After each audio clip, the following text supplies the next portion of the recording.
Assalamualaikum warahmatullahi wabarakatuh. Hamdan wa syukranillah, salatan wa salaman ala rasulillah Muhammad ibn Abdillah wa ala alihi wa ashabihi ajma'in, amma ba'du. Kaum muslimin muslimat dimanapun berada, serta sahabat santri pesantren kampus Ainul Yakin yang berbahagia serta dimuliakan oleh Allah Subhanahu wa ta'ala.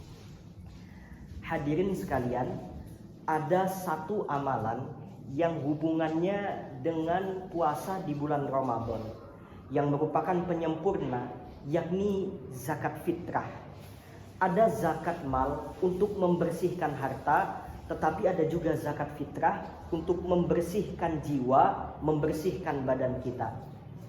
Zakat fitrah adalah kewajiban dari Allah Subhanahu wa ta'ala atas diri kita sebagai umat Islam, dan jumlahnya tidak banyak seperti yang disebutkan oleh Sayyidina Abdullah bin Umar radhiyallahu anhu, bahwa Rasulullah sallallahu alaihi wasallam memfardukan, mewajibkan kepada kita semua.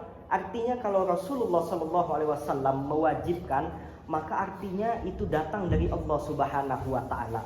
Karena wa ma yantiqu 'anil hawa in huwa illa wahyu yuha, bahwa Nabi tidak berucap kecuali dengan wahyu.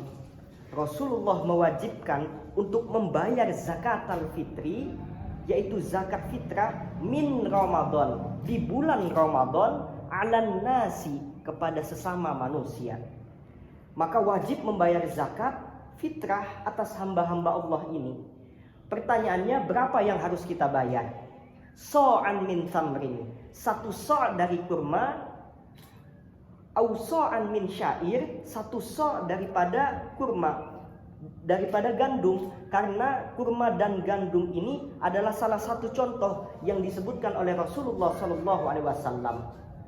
Dan para ulama, hadirin sekalian, menyebutkan, membahas tentang makanan ini, sehingga dibahas tentang ilaknya atau ciri khususnya, yakni merupakan makanan pokok. Sehingga mazhab Syafi'i, mazhab yang kita pakai di dalam Indonesia, mengatakan bahwa ini merupakan makanan pokok, sehingga dikembangkan masalah ini menjadi al-muqtaj atau qut, sehingga nanti zakat fitrah itu bukan hanya kurma dan gandum saja, tetapi biarpun tidak disebutkan, yang jelas itu makanan pokok di suatu negeri atau di kampung tersebut, maka itulah yang harus dikeluarkan. Maka di negeri kita adalah beras, maka beras yang kita keluarkan. Kalau di tempat lain, wallahu a'lam, bahan makanan pokoknya itu lain, maka itulah yang dikeluarkan dari makanan pokok tersebut. Karena tujuannya adalah untuk mengenyangkan orang fakir di kampung atau di negeri tersebut. Lah, negeri kita makan beras, kalau kita tidak berikan beras, maka orang mau makan apa? Nabi menyebutkan tamr dan so', yang akan tetapi disebut juga oleh para ulama bahwa ini diperluas, bukan saja tamr dan so', akan tetapi semua yang menjadi makanan pokok. Maka pertanyaannya, siapa yang wajib mengeluarkan? Wajib ala kulli hurrin, merdeka, abdin, budak. Cuman kalau budak yang membayar itu adalah sayyid atau tuannya, zakarin wa untha, laki-laki dan perempuan, anak kecil, bahkan dewasa, bahkan bayi sekalipun wajib membayar zakat fitrah. Yang bayar adalah bapaknya. Nah, hadirin sekalian, zakat fitrah ini semuanya wajib membayar biarpun dia fakir. Jangan dipahami bahwa zakat fitrah ini merupakan kewajiban bagi orang kaya saja. Tidak. Biarpun dia fakir, dia wajib membayar, asalkan di hari raya tersebut, di Idul Fitri, dia mempunyai kelebihan daripada makanan untuk keluarganya di hari itu. Kalau di hari itu tidak ada kelebihan makanan, maka tidak wajib untuk membayar. Tetapi kalau di hari itu ada kelebihan, misalnya makanannya sehari-hari itu hanya 2 kilo untuk keluarganya dimakan sehari-hari, tetapi ternyata pada saat Idul Fitri, hari raya, dia mempunyai 2 kilo makanan plus 2,5 kilo, maka wajib untuk dibayar. Dibayarkan kepada siapa? bisa dimulai dengan bapaknya. Kemudian kalau ada kelebihan lagi 2,5 kg dan seterusnya dibayarkan kepada anaknya, istrinya, dan seterusnya. Hadirin, jadi biarpun fakir, asalkan di rumahnya memiliki kelebihan makanan di hari itu, maka wajib untuk mengeluarkan zakat dari kelebihannya tersebut. Kemudian di samping itu yang harus kita pahami bahwa zakat fitrah apa yang dikeluarkan adalah kalau kita menurut mazhab Imam Syafi'i dan jumhur para ulama, kita adalah sesuai dengan apa yang kita makan dan tidak turun kualitasnya. Kalau turun kualitasnya, malah sebagian ulama mengatakan bahwa tidak diperkenankan karena jatuhnya malah zalim, karena tidak sah atas kekikiran kita. Sebagian mengatakan sah, akan tetapi kurang pas karena kualitas yang kita berikan. Beras yang kita berikan adalah harus sama dengan apa yang kita makan sehari-hari. Kalau tidak pas, maka jangan diberikan. Misalnya kita sehari-hari memakan beras yang 10.000 per kilo, tetapi waktunya zakat fitrah kita memberikan 5.000 per kilo beras tersebut, maka ini merupakan suatu perbuatan yang tidak pas, bahkan jatuh kepada yang zalim. Kalau bisa lebih, malah lebih bagus, lebih oke, lebih bagus berasnya, malah perbuatan yang mulia. Jadi jumhur para ulama dan mazhab kita Imam Syafi'i, mazhab Imam Hambal, mazhab Imam Malik adalah dari makanan pokok kita yang kita keluarkan. Menurut mazhab kita Imam Syafi'i tidak boleh diganti dengan qimah atau nilai uang. Tetapi di sana ada mazhab Imam Abu Hanifah radhiyallahu anhu, yaitu memperkenankan membayar zakat fitrah dengan qimah, dengan nilai uang. Artinya hadirin sekalian, di sini ada perbedaan di antara para ulama. Lalu mana yang kita pilih?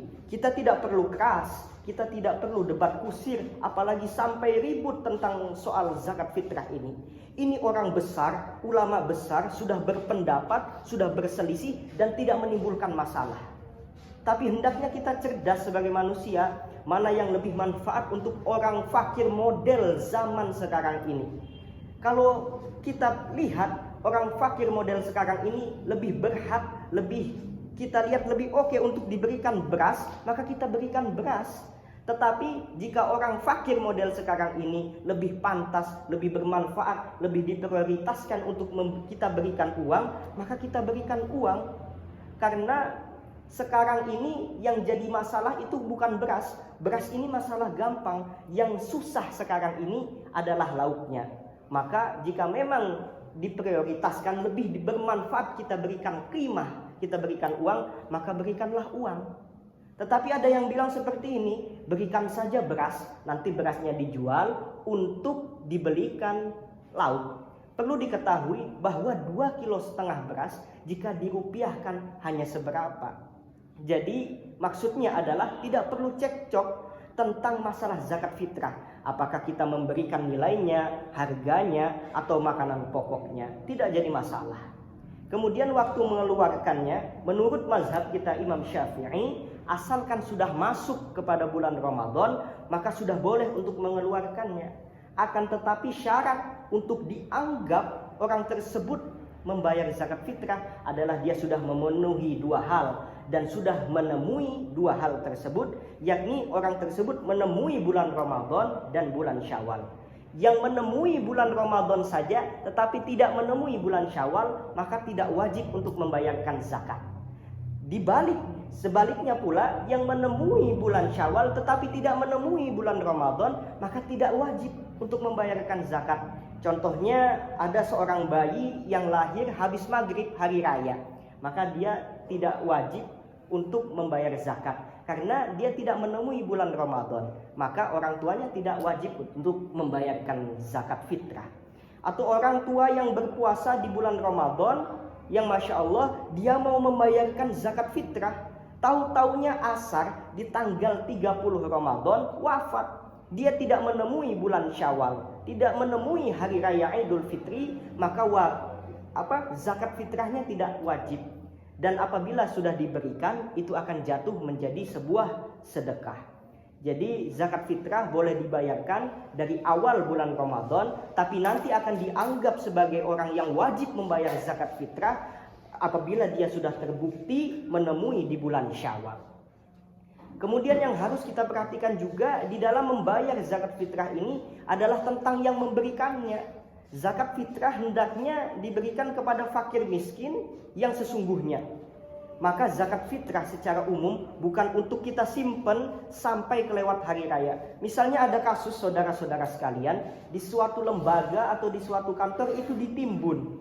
Nah, ini yang tidak dibenarkan. Karena tujuan daripada zakat fitrah ini adalah untuk mengenyangkan orang fakir di hari raya itu, agar dia tidak memikirkan pekerjaannya, agar dia tidak memikirkan cara dia mencari nafkah pada hari itu, dan mereka bisa puas berhari raya dengan yang lainnya. Maka segera dibayarkan, jangan sampai ditunda-tunda sehingga yang dikeluarkan pada saat itu akan menjadi hukumnya haram. Bagi orang yang membaginya dosa, dan apabila sudah dibagi maka itu tidak dianggap sebagai zakat fitrah, akan dianggap sebagai sedekah, dan itu tidak diperkenankan. Maka harus waspada, harus hati-hati terhadap hal yang semacam ini agar tidak zalim kepada orang-orang yang fakir. Yang terakhir, bahwa jika dimungkinkan bahwa kita ini tidak berhak untuk menerima zakat fitrah, maka jangan diterima, tolaklah. Zakat fitrah hanya untuk orang fakir, untuk orang miskin. Selain yang membutuhkan orang fakir, miskin, kemudian juga disebutkan asnaf, namanya budak yang ingin memerdekakan diri dengan cara membayar. Kemudian orang yang terhenti, terputus di tengah jalan, kehabisan bekal dan lain sebagainya, orang yang memiliki hutang. Maka daripada asnaf yang disebutkan tadi, apabila kita tidak tergolong satupun di dalamnya, maka jangan menerima zakat. Diharuskan bahwa diperkenankan untuk kita tidak menerima zakat. Dikarenakan apabila kita menganggap diri kita fakir, menganggap diri kita miskin padahal sebenarnya tidak, maka sama saja seolah-olah kita memberikan kode kepada Allah untuk kita difakirkan oleh Allah Subhanahu wa ta'ala. Maka saya cukup dengan harta saya tidak perlu dizakatkan. Maka ini merupakan suatu perilaku yang mulia dan luar biasa. Dan zakat tidak digunakan untuk membangun masjid, untuk membangun madrasah, untuk diberikan kepada kiai. Akan tetapi apabila kiainya tersebut fakir, maka berikanlah zakat fitrah tersebut karena kefakirannya, bukan untuk mengambil zakat atas nama ustadz dan lain sebagainya. Semoga Allah Subhanahu wa ta'ala mengampuni kita di bulan Ramadan ini, memberikan petunjuk kepada kita sehingga dosa-dosa kita diampuni dan dijauhi dari siksa api neraka. Demikianlah yang dapat saya sampaikan, mudah-mudahan bermanfaat bagi kita semua. Kurang lebihnya mohon maaf. Wabillahi taufiq wal hidayah. Wassalamualaikum warahmatullahi wabarakatuh.